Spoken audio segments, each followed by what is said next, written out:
Two of the most physically terrifying human beings on the entire SmackDown roster were locked in the same ring at the same time, and the entire WWE universe held its breath wondering if either of them would make it out in one piece. Welcome to Slam Nation, the ultimate home for the most insane, unpredictable, and explosive wrestling drama on the planet. Tonight we are breaking down one of the most brutal, hard-hitting, and chaotic United States Championship #1 contender matches SmackDown has delivered in recent memory.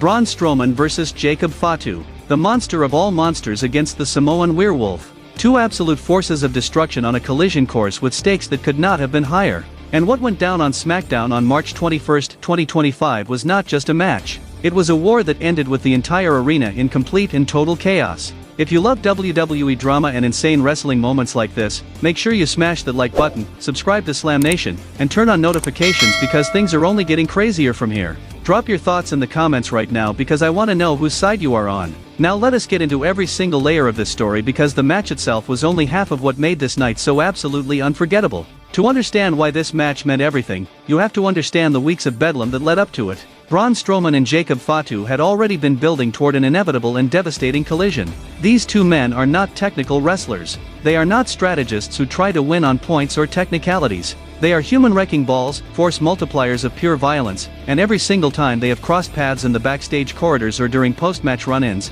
the result has been pure, unadulterated destruction. The decision by WWE management to put the #1 contendership to the United States Championship on the line between them was not just a match announcement. It was an explicit warning to everyone in the building, from the referees to the fans in the front row, that something incredibly violent was about to happen. This was not about a wrestling match, it was about survival. And Jacob Fatu did not show up alone. Solo Sikoa and Tama Tonga were in Fatu's corner, and their ominous presence at ringside immediately changed the entire atmosphere of the arena before the opening bell could even ring. Three members of one of the most dangerous, ruthless, and dominant factions in modern WWE history standing around that ring, pacing like wolves, while Braun Strowman walked down the ramp completely by himself. The numbers were stacked against the monster of all monsters from the very first second he stepped through the ropes. Every single person in that arena, and everyone watching at home, knew that Solo Sikoa and Tama Tonga were not there just to watch a competitive athletic contest. They were there as insurance. They were there to ensure that the United States Championship picture stayed firmly under the thumb of their family, by any means necessary.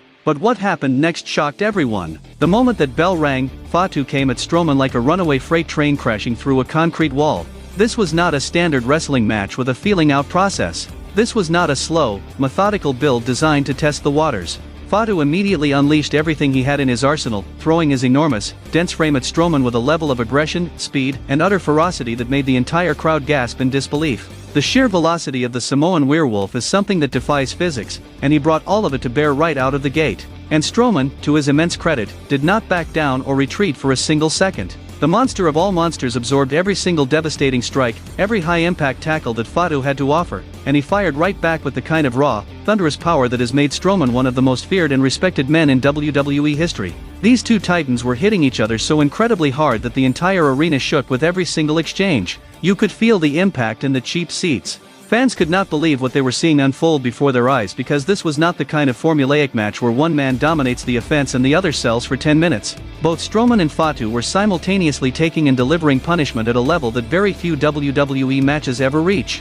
Every slam onto the canvas echoed like a gunshot through the arena speakers. Every single strike landed with a sickening, heavy sound that told you this was absolutely real contact between two of the heaviest, most dangerous hitters in the entire company. It was a literal clash of civilizations inside the 20-by-20 ring, with neither man willing to give an inch of ground, regardless of how much pain they were enduring. The match built to an absolute crescendo with both men trading momentum and trading horrific punishment in equal measure, and the WWE Universe was completely locked in on every single second of the action. Nobody in that building was looking at their phone. Nobody was getting up for a concession stand run or talking to their friends. Every single eye in the building was glued to that ring because this was the kind of once-in-a-generation collision between two authentic giants that you simply cannot look away from. The sheer unpredictability of what these two could do next kept the tension at an absolute fever pitch. This completely changed everything. Then Solo Sikoa and Tama Tonga could no longer help themselves. They saw the writing on the wall. With Braun Strowman still very much alive in this match, defying the odds and threatening to tear right through Jacob Fatu to claim that #1 contendership, Solo Sikoa and Tama Tonga finally crossed the line they had been dangerously close to crossing since the opening bell rang.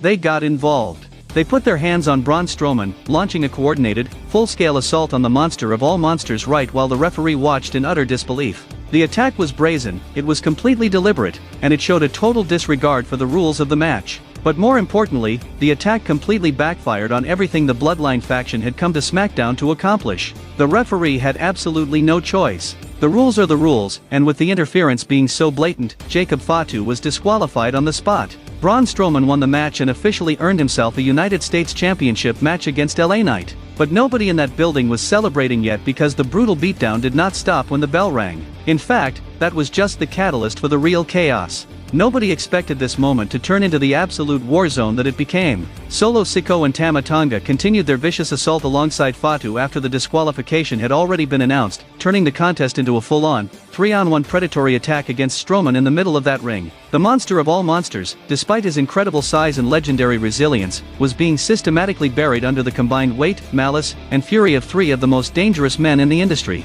They were stomping him down, isolating his limbs, and it looked for a brief and terrifying moment like Strowman was going to be left laying on the canvas in a broken heap, completely taken out of commission before he could even think about his championship match. The WWE Universe exploded after this happened. LA Knight's music hit. The megastar, the United States Champion himself, came sprinting down that ramp, sliding directly into the chaos without a single moment of hesitation. He threw himself right into the teeth of the storm, fighting off Fatu, Sikoa, and Tonga alongside a battered Braun Strowman.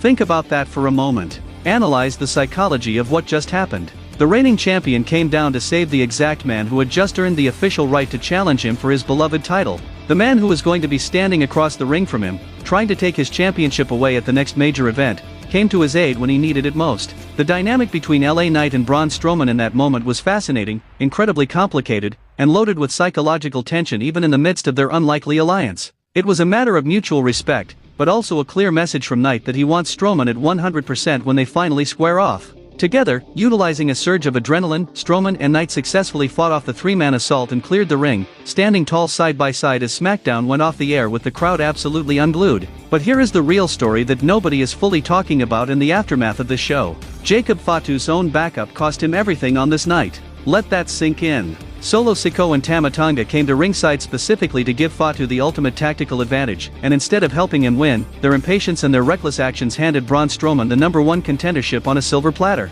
The Samoan Werewolf fought his absolute heart out in that ring. He matched Strowman blow for blow, power move for power move, in one of the most physically punishing, beautiful exchanges SmackDown has seen in a very long time, and he walked away with absolutely nothing to show for it because his own people could not stay out of his way. The tension inside that faction after the cameras stopped rolling had to be absolutely suffocating. How does Fatu look solo in the eye after this? How does the faction justify costing one of their most dominant forces a guaranteed shot at WWE Gold? And on the other side of the coin, Braun Strowman now has the United States Championship match he has been building toward for months, earned through pure survival, earned through taking everything that Fatu, Sikoa, and Tonga could possibly throw at him, and still standing tall when the smoke finally cleared. The road to WrestleMania was already chaotic enough with all the shifting alliances and rivalries. But with Strowman now locked in as the definitive #1 contender and the friction between these factions running hotter than ever before, the next chapter of this specific story promises to be even more explosive, more volatile, and more destructive than anything that came before it. Strowman proved to the entire world on this night that he does not need backup.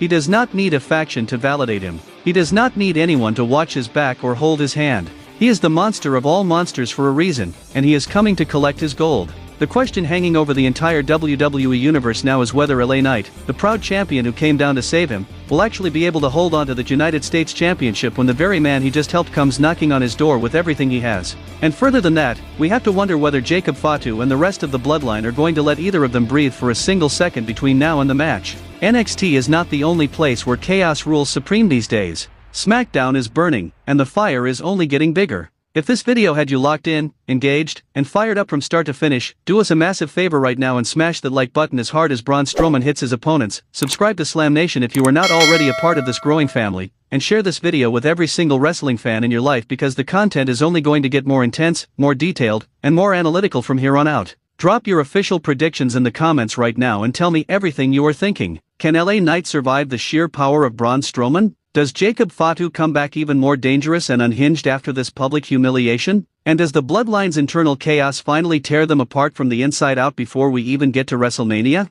The comments section is wide open for business and I want to hear every single take you have. Slam Nation, until next time, stay locked in, keep your eyes on the product, and never stop watching because SmackDown is